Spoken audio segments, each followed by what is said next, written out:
Hello नमस्कार दोस्तों, स्वागत है हमारे एक नए वीडियो में आप सभी का। तो चलिए दोस्तों, कुछ भाई का कमेंट था और जो भी भाई ग्रुप डी की तैयारी कर रहे हैं अभी फ़िलहाल में ज़्यादातर वही कमेंट ज़्यादा करते हैं। तो ग्रुप डी का जो फार्म है कुछ अप्लाई कर दिए हैं, कुछ नहीं किए हैं, कुछ करने वाले हैं। तो ये सब कमेंट कर रहे थे कि भैया जो ग्रुप डी का जब नौकरी लग जाएगा तो ग्रुप डी में साल में कितना छुट्टी मिलता है, कौन कौन सा छुट्टी मिलता है, थोड़ा उसके बारे में डिटेल से बता दीजिए और कितना छुट्टी मिलता है साल में। ये सब कमेंट कर रहे थे, 2-3 भाई कमेंट किए थे। तो सोचे कि एक वीडियो के माध्यम से अपने भाई लोग को अच्छी तरह से समझा देते हैं और बता देते हैं पहले किस तरह से छुट्टी मिलता था और अभी किस तरह से छुट्टी मिलता है। ये सब आज के वीडियो में चर्चा करने वाले हैं और आप सबको बताने वाले हैं। तो जो भी भाई हमारे इस वीडियो को पहली बार देख रहे हैं और चैनल पर पहली बार विजिट किए हैं तो कृपया करके चैनल को सब्सक्राइब, लाइक एंड शेयर ज़रूर से ज़रूर कर दीजिएगा। तो चलिए दोस्तों, वीडियो को आगे बढ़ाते हैं और ज़्यादा समय नहीं लेते हुए आप सबको बताते हैं। तो दोस्तों, पहले ऑफलाइन था छुट्टी का, अभी से 3-4 साल पहले हाँ ऑफलाइन था। पहले ऐसे ही एक लेटर पे, कागज़ पे लेटर लिखते थे और जो भी छुट्टी लेने का रहता था उस छुट्टी को बोलते थे, जैसे सीएल हो गया, एलएपी हो गया, ये सब लिखते थे कि इतना से इतना दिन तक छुट्टी चाहिए, चाहे एक दिन का छुट्टी चाहिए।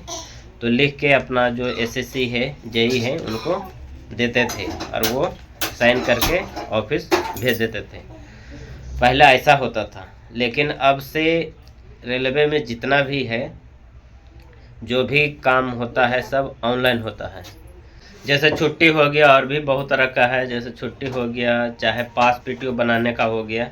एक बार आप सबको पास पीटीओ के बारे में भी बताएंगे कि जो भी रेलवे कर्मचारी हैं, ग्रुप डी का स्टाफ हो गए, चाहे और भी ऊपर वाले कर्मचारी हो गए, उनको रेलवे की तरफ से ट्रेन की सुविधा आने जाने के लिए क्या क्या मिलता है, और जैसे आप रेलवे कर्मचारी हो जाते हैं तो आपके फैमिली को क्या क्या सुविधा दिया जाता है, इन सब के बारे में भी वीडियो रहेगा और नेक्स्ट वीडियो यही सब टॉपिक पे रहेगा। तो आज के इस वीडियो में आप सबको बताते हैं कि जो भी रेलवे कर्मचारी है उनको एक साल में कितना छुट्टी दिया जाता है, मिलता है।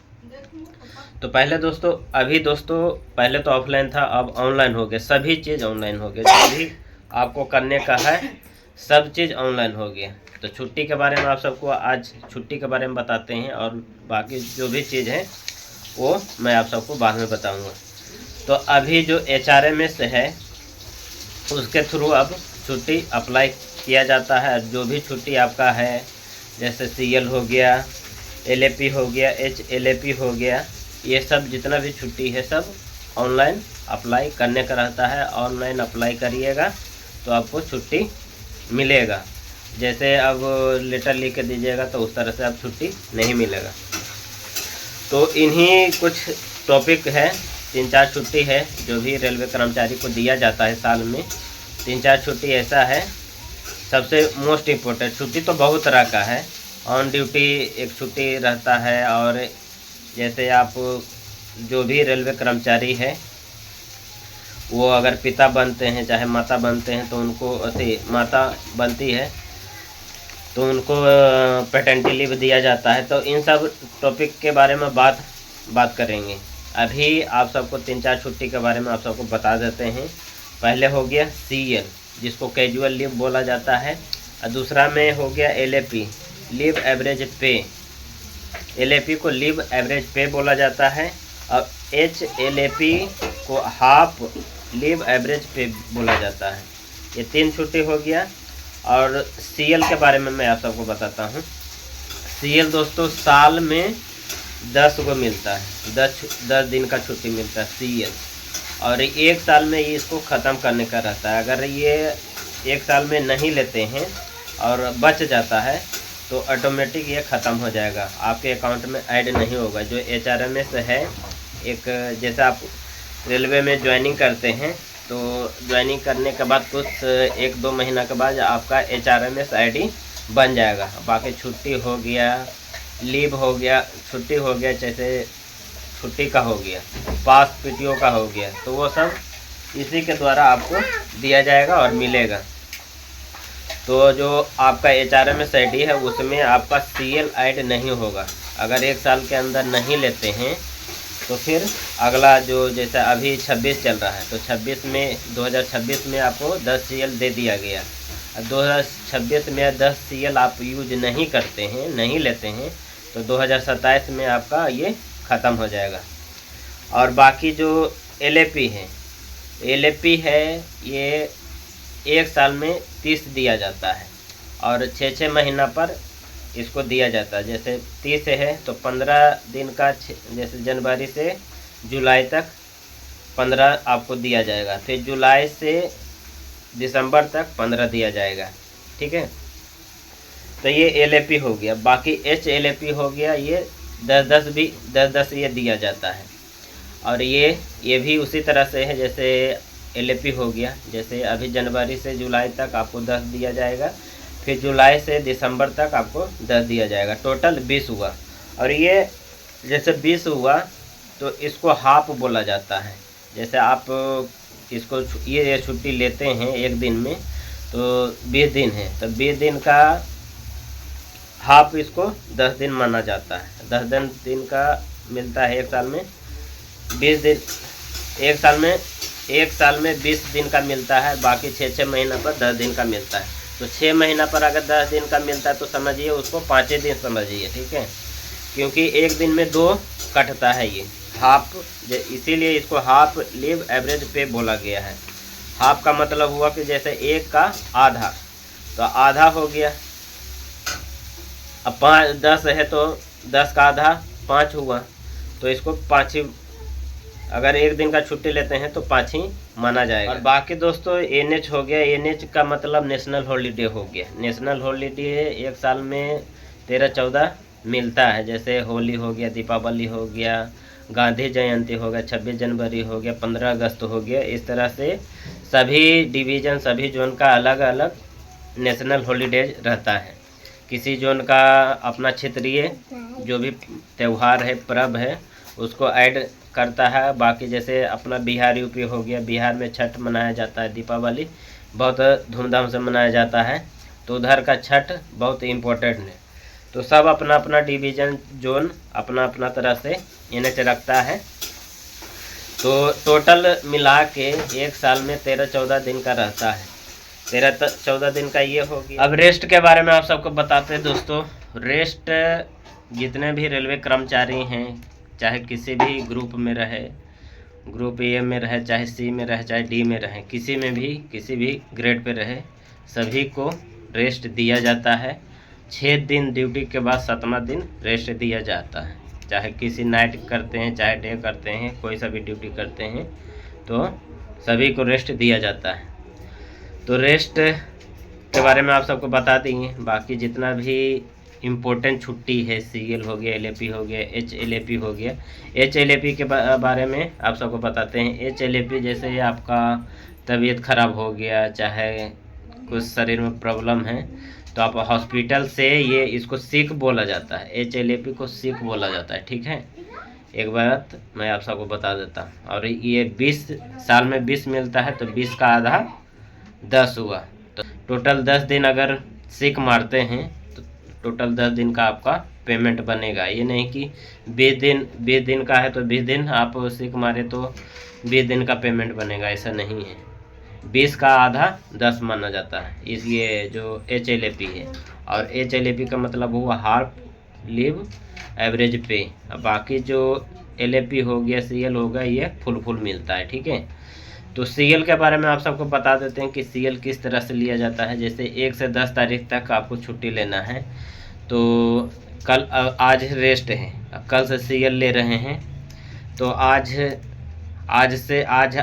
1 तारीख को आपको रेस्ट लग गया, बाकी 2 दिन आपका CL लगा। बीच में अगर कोई नेशनल हॉलीडे आ जाता है, NH आ जाता है, तो वो भी इसमें ऐड हो जाता है, ठीक है। इसमें ऐड हो जाता है तो 1 छुट्टी और बढ़ जाता है। जैसे आपका 10 CL हुआ तो बीच में जैसे एक रेस्ट आ गया, एक NH आ गया, फिर एक और रेस्ट आ गया, तो 3 तो यही हो गया। अब बाकी 10 वो हो गया, तो 13 दिन छुट्टी आपका इसमें बन जाएगा। लेकिन जो एलएपी है, एलएपी में ऐसा नहीं होता है। एलएपी में आप शुरू में और लास्ट में रेस्ट चाहे एनएच लगा सकते हैं, लेकिन बीच में एनएच आ गया चाहे रेस्ट आ गया तो वो ऐड नहीं होता है एलएपी में, ठीक है। उसी तरह से एचएलएपी है दोस्तों, एचएलएपी में भी ये सब जो रेस्ट है, रेस्ट हो गया चाहे एनएच हो गया, ये सब ऐड नहीं होता है, ठीक है। जैसे बीच में आपका एनएच आ गया चाहे रेस्ट आ गया तो आपका वो ऐड नहीं होगा, ठीक है। और एक बात और दोस्तों, जो सीएल है जिसको कैजुअल लीव बोला जाता है, ये आपातकाल जैसे कोई इमरजेंसी काम आ गया, कोई एकदम बहुत ज़रूरी वाला काम आ गया तो ये सीएल आप ले सकते हैं। इसमें आपको कोई नहीं रोक सकता, ना ही आपका इंचार्ज जो है, जो एसएससी हो गए चाहे जेई हो गए, ये छुट्टी लेने के लिए कोई नहीं रोक सकते। अब बाकी जो एलएपी है, तो एलएपी में आपको जैसे किसी भी सेक्शन में आप काम करते हैं, कहीं भी किसी भी पोस्ट पर काम करते हैं, तो अगर वहाँ पे आदमी अवेलेबल है ड्यूटी के लिए आपके जगह पे, तो फिर दिया जाएगा। अगर नहीं है, अगर ये आदमी का शॉर्टेज है, तो फिर आपका छुट्टी आगे भी बढ़ सकता है। लेकिन जो सीएल है, इसको कैजुअल एकदम आपातकालीन लीव बोला जाता है, तो ये कभी भी आप ले सकते हैं। लेकिन 1 ही साल तक इसको लेने का रहता है। अगर 1 साल के अंदर नहीं लेते हैं तो फिर ये लैप्स हो ख़त्म हो जाता है। बाकी एलएपी हो गया चाहे एचएलएपी हो गया, अगर ये साल में नहीं लेते हैं, 1 साल के अंदर नहीं लेते हैं, तो ये आपका ऐड होता जाएगा। आपका जो HRMS ID है उसमें ऐड होता रहेगा। एचएलएपी है जैसे आपका कभी तबीयत ख़राब हो गया चाहे कुछ हो गया, तो हॉस्पिटल में आप सीक मार के इस छुट्टी का यूज कर सकते हैं। और वो भी कि आप अपना हेडक्वार्टर में रह के, ये नहीं कि आप सीक मार दिए और गाँव चले गए, तो इस छुट्टी में ऐसा नहीं करने का है। आपका तबीयत ख़राब है, कुछ ज़्यादा तबीयत ख़राब है, तो इस छुट्टी को यूज कर सकते हैं। जैसे एचएलएपी को सीएल भी बोला जाता है, ठीक है। बाकी एलएपी है तो ये भी आपका ऐड हो जाएगा। जैसे 30 दिन का है, 1 साल में 30 दिन मिलता है, और जो एचएलएपी है वो 20 दिन का मिलता है। तो ये दोनों अगर कुछ भी नहीं लेते हैं, 30 दिन वाला नहीं लेते हैं चाहे 20 दिन वाला नहीं लेते हैं, तो ये पूरा आपका अकाउंट में ऐड हो जाएगा। बाकी एनएच है, तो एनएच के बारे में आप सबको एक चीज़ और बता देते हैं। नेशनल हॉलीडे, जिस दिन जैसे नेशनल हॉलीडे हो गया, आप ड्यूटी कर रहे हैं और नेशनल, जैसे आज नेशनल हॉलीडेज है और आपको ड्यूटी पर बुला लिया गया और छुट्टी है, तो उस स्थिति में एनएच के दिन अगर ड्यूटी करते हैं तो आपको उसके जगह पे आपको एक्स्ट्रा पैसा दिया जाता है। 384 रुपये कुछ ऐसे ही दिया जाता है। और बाकी सभी ग्रेड का अलग अलग है। जैसे आप ग्रुप डी में हैं तो ग्रुप डी के कर्मचारी को 384 रुपया दिया जाता है। बाकी ग्रुप सी हो गया, ग्रुप बी हो गया, तो उनको और ज़्यादा मिलता है, ठीक है। सबका एक जैसा नहीं है। बाकी जो जितना भी छुट्टी है ना, सबका बराबर मिलता है। जितना भी रेलवे में जितने भी पोस्ट हैं, जितने भी ग्रेड वाले हैं, जैसे ग्रुप डी का हो गया, ग्रुप सी का हो गया, ग्रुप ए का हो गया, सबका छुट्टी एक ही जैसा है। बस एनएच का पैसा थोड़ा ज़्यादा मिलता है, और बाकी जो भी सीएल हो गया, एलएपी हो गया, एचएलएपी हो गया, सबको उतना ही बराबर दिया जाता है। और एनएच जैसे आपका जिस दिन रेस्ट है उस दिन एनएच आ जाता है, तो उस दिन आपको एनएच का पैसा दिया जाएगा। और एनएच के दिन जिस दिन ड्यूटी कर लेते हैं, जिस दिन नेशनल हॉलीडेज रहता है, जैसे 26 जनवरी हो गया, 15 अगस्त हो गया, उस दिन अगर ड्यूटी कर लेते हैं उस दिन, तो आपको 384 रुपया मिल जाएगा उस दिन का एक्स्ट्रा। अब बाकी उस दिन अगर ड्यूटी नहीं करते हैं नेशनल हॉलीडे के समय में, जैसे आज दीपावली है तो दीपावली के दिन ड्यूटी नहीं किए तो आपका वो उसका पैसा नहीं दिया जाएगा। बाकी जो भी मेन छुट्टी था, जो भी रेलवे एम्प्लॉय लेते हैं 1 साल में, जो भी मेन छुट्टी था उसके बारे में मैं आप सबको बता दिया। और किस तरह से लिया जाता है, पहले तो ऑफलाइन था, अब ऑनलाइन हो गया, तो ऑनलाइन से किस तरह से लिया जाता है HRMS के थ्रू, इसके बारे में भी एक वीडियो आएगा, ठीक है। आज के वीडियो में मैं आप सबको बताया कि 1 साल में कितना छुट्टी दिया जाता है, कौन कौन सा छुट्टी मिलता है रेलवे कर्मचारी को। और जो भी भाई ग्रुप डी की तैयारी कर रहे हैं, ग्रुप डी में कुछ दिन के बाद आएंगे, तो उनको किस तरह से कौन कौन सा छुट्टी मिलेगा। तो जैसे अभी ज्वाइनिंग करते हैं तो ज्वाइनिंग करते ही आपको CL 10 दिन का छुट्टी मिल जाएगा। ज्वाइनिंग करते ही, जैसे अभी इस महीने में अभी फरवरी चल रहा है तो फरवरी में आप 20 दिन ड्यूटी करते हैं। 20 दिन ड्यूटी करने के बाद फिर आप 10 दिन CL ले सकते हैं। लेकिन LAP और जो HLAP है वो आपका हाफ मिलेगा। इसका कुछ सिस्टम है। जो HLAP है तो एक दिन में 2.5 LAP बनता है, ठीक है। एक महीने में 2.5 LAP बनता है, एक दिन में नहीं, एक महीने में 2.5 LAP बनता है। तो उसी तरह से 6 महीने में 15 हो गया, फिर बाकी 6 महीने में 15 हो गया, तो टोटल एक साल में 30 मिलता है। तो इसका थोड़ा कैलकुलेशन अलग है। जो LAP का है उसका कैलकुलेशन अलग है। बाकी CL है तो CL आप कभी भी ज्वाइनिंग करते हैं तो 21 दिन ड्यूटी करने के बाद कभी भी आप इस छुट्टी को यूज कर सकते हैं। बाकी जो भी बताने का था CL के बारे में, LAP के बारे में, NH के बारे में, रेस्ट के बारे में, सब चीज़ तो मैं आप सबको बता दिया। अगर कुछ नहीं बता पाया तो प्लीज़ कमेंट करिएगा, फिर कमेंट के ज़रिए आप सबको बता देंगे, ठीक है। तो दोस्तों आज का ये वीडियो आप सबको कैसा लगा प्लीज़ कमेंट करिएगा। अगर कुछ पूछने का रहेगा तो कमेंट के ज़रिए आप सबको बता देंगे, ठीक है। तो वीडियो को दोस्तों यहीं पे समाप्त करते हैं, फिर नेक्स्ट वीडियो में आप सबसे मिलेंगे। जब तक के लिए बाय।